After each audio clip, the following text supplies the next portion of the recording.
it's the Lipstick Gal. Thank you so much for watching today. I'm just getting ready for the day and I thought we'd have a little chat. I always start with this. Obviously, I'm gonna need a new one sooner than later. This is the Super Luminous Under Eye Genius from Beauty Pie. It's one of my favorite products. I can't be without it. So I'm excited. I have been looking to, well, maybe not looking actively, but thinking about trying a new corrector. I used to love the one from Charlotte Tilbury. I still think the Magic Vanish is an amazing product, but I wish there was a slightly lighter shade. The lightest shade is a little peachy, and if I wear it on days when I'm not wearing anything else other than like a lip gloss, you can totally tell because it's a little too dark for my skin. It looks like I have a little orange swipe of something underneath my eyes. This one, since it's kind of a pink based product, you really can't tell. It melts right into my skin. It brings down the darkness. It doesn't completely obliterate it, but it brings it down to like a good level. There are days that I leave just like this, where I have a little bit of corrector under my eyes, something glossy on the lips, and that's it. But today is not one of those days. I have been using the Seamless Skin Foundation from Lisa Eldridge quite a lot recently. I'm gonna give myself 2 pumps. I love how this is like little baby pumps. So 2 pumps is like the equivalent of 1 pump from another brand. I absolutely love that. We've had a really busy beginning of the month. And it's been one of those where my oldest daughter had a lot of activities going on. She was finishing middle school, so there was 8th grade graduation and family came for that. And it was good to spend time together, but we've been kind of so busy, so crazy. I feel like a lot of the normal stuff has kind of gotten left by the wayside. I realized that I spent so much time, prepping food, cleaning the house, that I had forgotten to do laundry. My husband was like, should I do some laundry? And he used to do all the laundry in the house. And then about 4 years ago, I'm like, you know what, let me do that. I can totally do that. And then I was just busy focusing on other stuff. I had no idea. Another thing that we did that we have been meaning to do for a long time is that we finally made a run to the dump. We collect stuff like nobody's business. And it's like random stuff. And one of the things that we took to the dump, and it was so hard to get into the back of the truck, was a piano. So about 17 years ago, a friend of my husband's who he worked with had a piano they were trying to get rid of. It was a little teeny tiny upright piano. And growing up in a family where we had a piano in the home and we're very musical, my brother plays guitar and clarinet, and I play harp and flute, and we both took piano lessons. It seemed weird not to have a piano in the house. And I really wanted to take piano lessons again. So we're like, we need to find a piano, like not an expensive piano.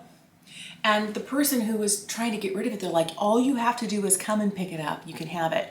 And so we picked it up, and the piano, it's a very small piano. It took up very little space. It fit right up against a wall. It wasn't too tall. It wasn't the best piano in the world, but it was a piano. I was delighted. I took lessons for about a year and a half. Then I got pregnant with my oldest daughter and I quit. Okay, so the piano stays there until she starts taking piano lessons, and she plays on it for years and years and years and years. And she finally gets to the point where she's good enough that as she's playing like the full range of the keyboard, not just right in the middle, some of the keys start to stick. And I was like, okay, you need a better instrument. So in passing, last fall, I mentioned to my mom and dad, oh, we need to get a better piano for Ava. I'm looking for a new piano. And not a new piano, but like a new to us piano, because pianos can be expensive, especially if you're getting one that's like a better quality piano. And I was hoping I could find something for a couple of grand. And they were like, well, we've got a baby grand and nobody plays on it. Should we bring it to you? And I never said that to my parents, expecting that they would offer me their piano. And I was like, okay. I felt really guilty. I will tell you, I felt really guilty. And they were so gracious. They had it packed up and they had it shipped out to us. So last October, we did a couple of things. We got new flooring in the house and we got this giant piano. And the piano was in the living room where the other piano used to be. So the little teeny tiny piano had to get moved, and I didn't want it rolling all over the new vinyl flooring. I was like, where should we put it? So we stuck it in our oldest daughter's room. We're like, you can have it in here for a little while. We'll take it out. And then we forgot about it because I never go in there. I never go in my kids' rooms. Like, that's your room. That's your domain. You know, you have to clean it once a week, but I'm not going to be opening your drawers and checking your closet. I just don't do that. And so I never go in there, and she keeps her door closed because she's allergic to our cat. And so she doesn't want the cat laying on her bed, so she's sneezing all night long. So I literally never see what's in there. And I forgot about the piano. And she was like, so we have all of these people coming, and we're gonna probably have some guests staying with us. Is there any chance we could get rid of the piano? And I was like, so I had forgotten about it. But when we first put it in there, this last fall in October, I had asked around, I asked the piano teacher, do you have any students who need a piano? She's like, no, not really. And as I was really looking to see if I could rehome the piano the way that it had been given to us, because when you need a piano and you can't afford one, it's great to just have someone go, come pick it up, it's yours. And I was hoping to be able to, you know, pass along this gift that somebody else had given us, and nobody wanted it. Nobody wanted it. I put it up on the Free Cycle website for our town. Nobody wanted it. It had nice pictures. It's, you know, been kept in tune. It's a great piano for a beginner or someone who just likes to play recreationally, but my oldest daughter needed something that was a little bit more. You know, she's playing Chopin, she's playing Liszt, she's playing other things, and it just wasn't keeping up. In my opinion, the only households that need more than one piano are usually music instructors or people who have a real love affair. You know, maybe this is the piano they grew up with, this is their new piano. I don't know. I know some people who have multiple pianos, but they have larger homes than we do. So I had tried to get rid of it. Nobody wanted it. And then my daughter reminded me that I had forgotten about it, and it was living in her bedroom. And could we please get rid of it? And it was like, yes, we can. And so I just told my husband, let's just put it in the back of the truck and drive it to the dump. All right. So it's not a super heavy piano, but it's still a piano. I was worried that we weren't going to be able to do it. I was like, let's just build a little ramp out of 2x4s and we'll just push it up in there. And he's like, you think it's going to stay on a ramp? It's heavy and it's going to start. And so that didn't work. I was like, well, let's use these straps that we have for lifting heavy things. We'll just lift it up there. He's like, you think you're strong enough? I was like, we could do this. And bless his heart, he was like, let's just wait until we have, you know, a couple of guy friends who could come and help me lift it into the truck, and then we'll just take it to the dump. And I was like, let's do it now. So I convinced him. I couldn't believe that he did this. I was doing minimal lifting because I'm a strong person, but I'm not that strong. Strong enough to lift up like 150, maybe 200 pounds, but this piano weighed a lot.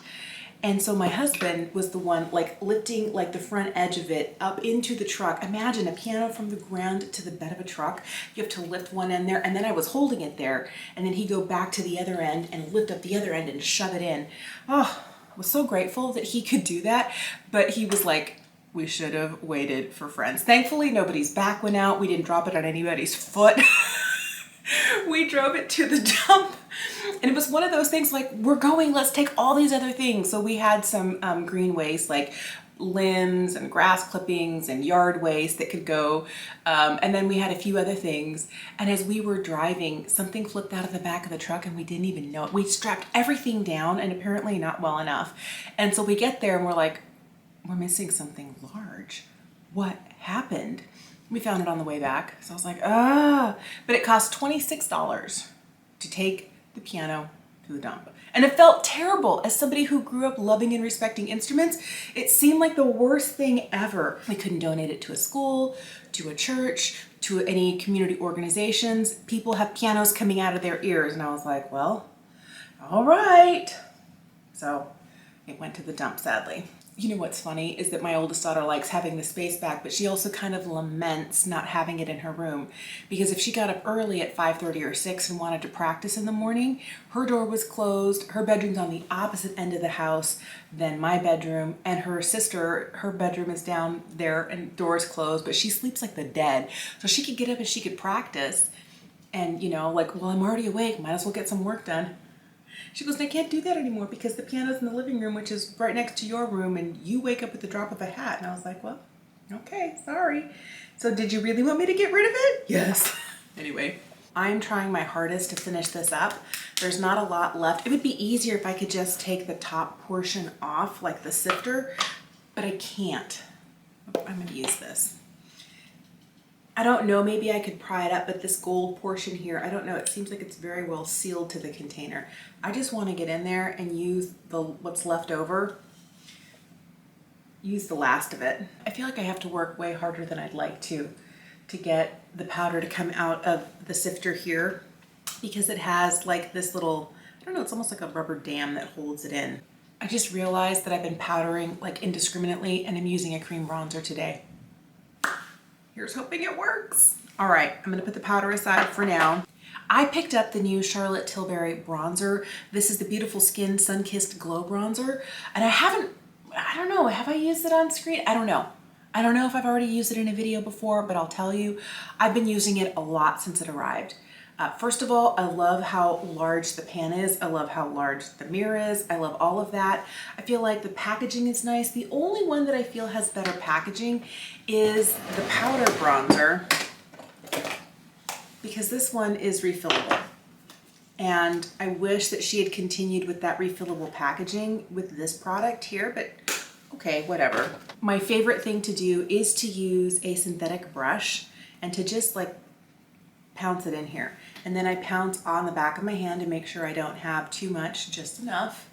And then I just start pouncing it on my face. I feel like it's a really beautiful color. So the one that I have is the one in One Fair. I feel like this is such an easy, like foolproof product. And I don't know whether it's this or whether it's the product. It just blends so easily. This is the side that I was not careful and was powdering indiscriminately. Let's see how it goes over a slightly set face. I didn't get all the way, but I did get it like right in this area. Oh, it still works beautifully over powder. That's good to know. It's not a heavy layer of powder. I'll tell you that. It was just kind of like, wait, I didn't want to go down that far. I was like, oops. But it still looks really nice. This is the sort of thing that even though I have a lot of bronzers, this is the sort of product that I know I would like. Because first of all, it's a cream product. Ding ding, like you win already. And then on top of that, I always feel like Charlotte Tilbury bronzers, with rare exception, always look beautiful and natural on me. And all the ones that I've had up to this point have all been powder bronzers. So when I saw this, I was like, yes. And I tell you, I've been in love. I've been using it quite a lot, but I like that it's not too heavy. It blends with, I got a little bit too much here, blends with almost no effort. And it makes my skin look really nice. So, I've been liking it. Have you tried this? Are you intrigued by this? Is the $56 price point like, nope, not gonna get it. That's too much for a bronzer. I feel like there are some brands that it doesn't really matter.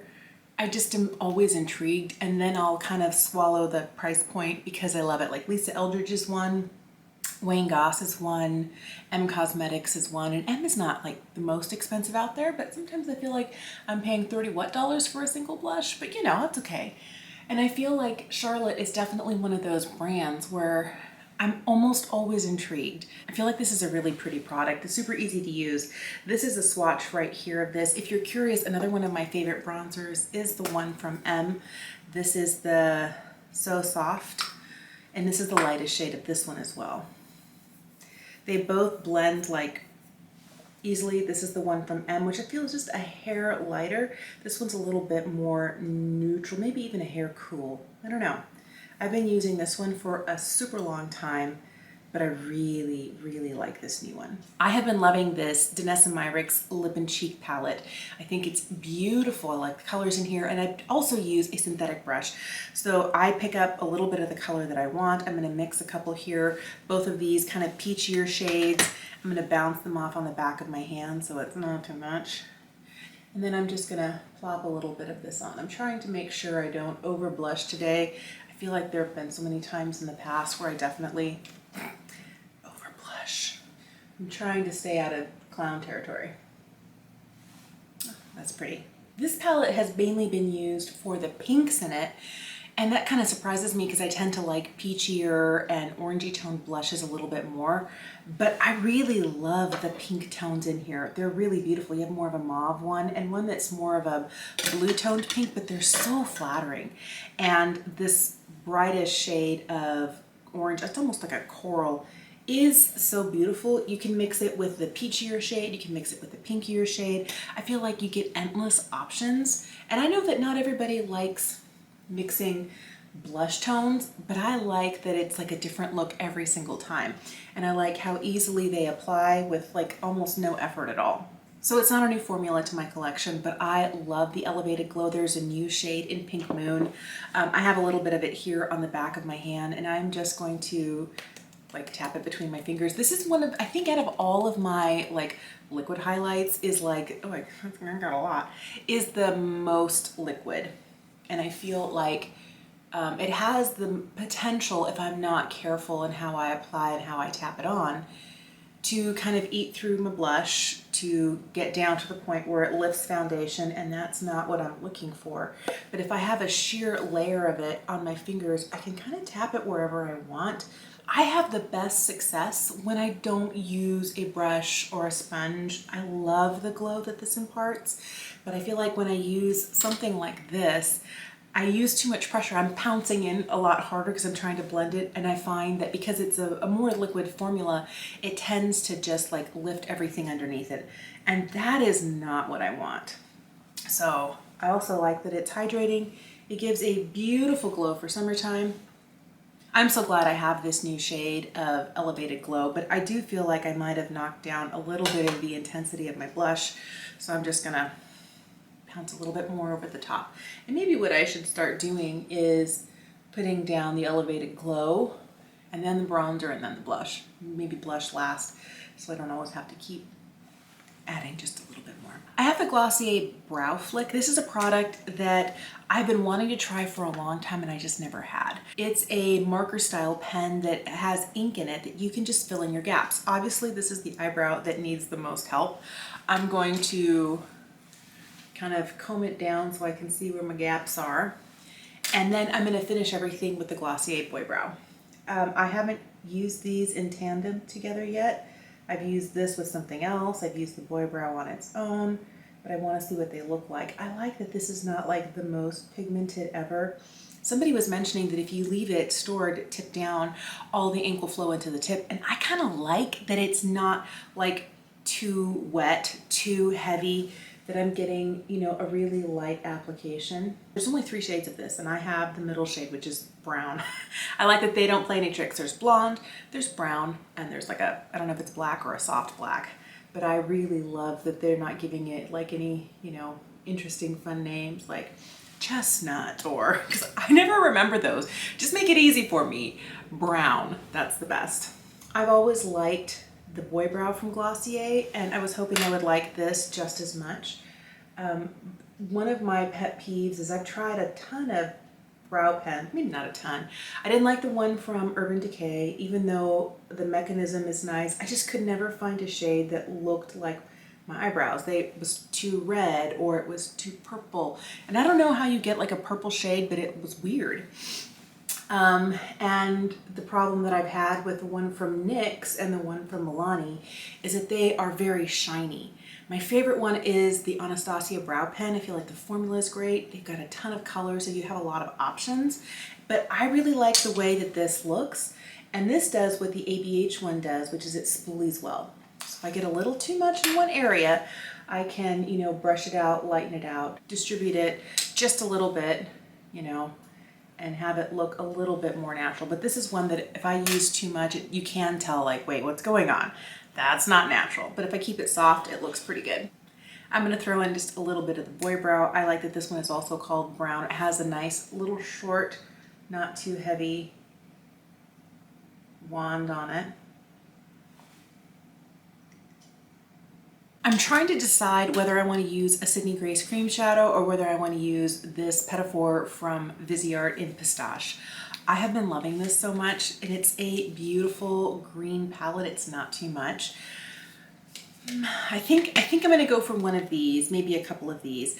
I've been having problems. I haven't figured out how to use these really well where they don't end up separating and kind of getting patchy on the eye. And I don't know whether it's me or whether my skin and this formula aren't going to get along. I've had so many people tell me they're amazing and I need to try them, but you get a ton of product in here because this is like the smallest little blob. It's like this smaller than this grain of rice, but look how much color you get from it. So you really don't need a lot.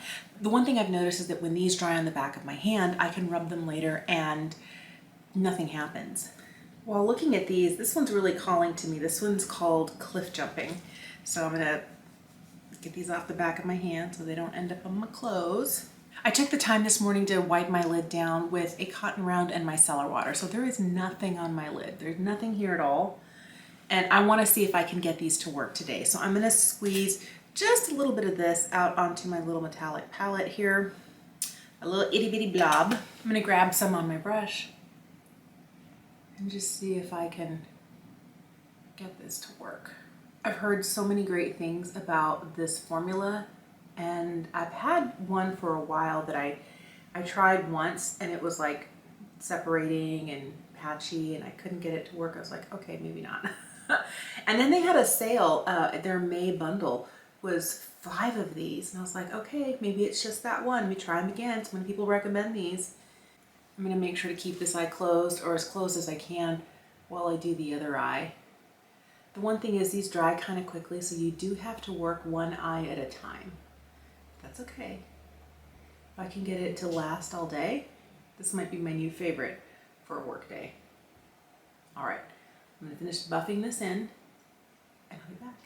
I don't have any creasing yet in the eye area, which makes me super happy. The one thing that I did read on the Sydney Grace website is that if you feel like after it's dried and you want to take a brush in and give it a little buff, you can. It's not going to mess it up or disturb it. So I'm just going to make sure I don't have too much product kind of collecting in my crease area. And that's it. If you're curious, today's eye look is the shade Cliff Jumping from Sydney Grace, a little bit of the Fenty Fly Liner, and then the Sky High Mascara from Maybelline. And I feel like it's really pretty. This is going to be one of those that if I can get this to work, and cross your fingers that I can, that this is going to be like a perfect one and done look for work or for days when I'm running short on time, because a little fluffy brush like this is all I need. And if you're curious, this is from Sonia Kashuk, and this is the number 28. Do they still sell these? I don't know. I picked this up years ago at Target and I still love this brush and use it all the time, but any sort of kind of short, dense, sort of fluffy brush would probably give you a very similar look. I've always loved the Wayne Goss lip formula. This is the shade Cherry Blossom, and I'm going to pair it with Natural Berry. I love his lip liners, but they're not as long wearing as, say, the ones from Lisa Eldridge or the ones from Pat McGrath or Charlotte Tilbury. But I like that they're a little bit harder, so they keep their point longer. I don't feel like I'm forever sharpening these. The other ones that are more of a gel formula, like you one swipe and it's like you lose definition. This one I don't. And it's not that it doesn't last a long time, it just doesn't last all day. It looks so much like my lips but better, and I'm just going to top it with a little bit of this.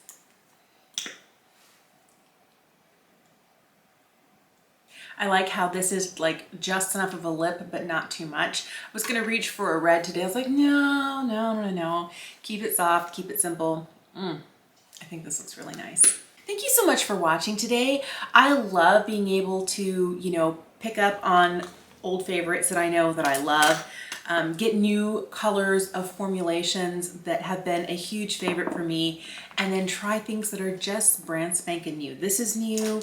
Both of these products, the Fly Liner and the Brow Flick, are new to my collection. So I like being able to kind of reach in and try new stuff, try old faves, and then something super easy. That's kind of like the name of the game for me right now. Easy as I can get it. Let me know what your preferred makeup looks are as the weather starts to warm up. Thank you so much for watching. Have an incredible day, and I'll see you again soon.